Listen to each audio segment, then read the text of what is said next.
Hi there. I thought I'd say hi. I'm currently in Phoenix, Arizona, and yes, you can probably tell by the cactus that I have in the background. But I'm here at a convention. It's the National Speakers Convention in the US, and there are some of the best speakers from all over the world here at this convention, and it's been incredible to be so inspired by them.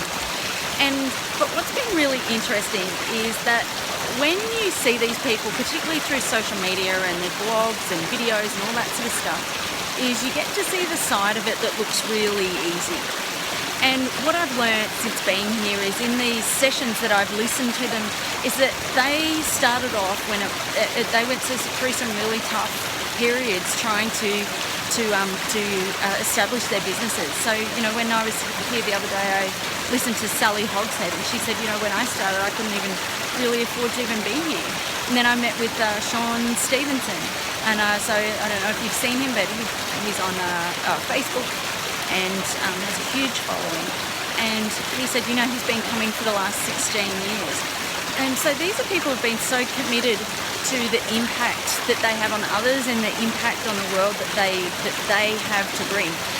The problem is sometimes we go into comparison and we go, oh, well, I'm not as good as that person. And we hold back because we think that, what we have isn't as good as someone who makes it look really easy.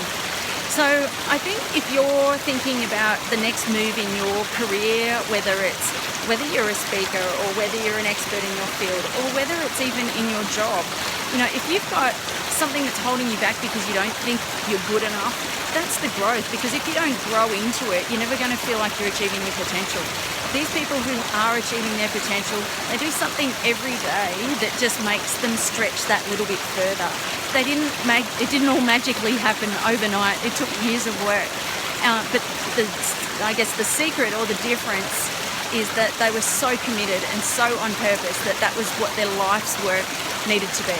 So back home, I hope you're having a fantastic week, but really look at what's on for you for the rest of the year and what can you do, even if it's just one thing this week, to move you towards where you're trying to go. So don't fall into comparison, just focus on what you need to do and what's the one thing that you could do today that would make the difference.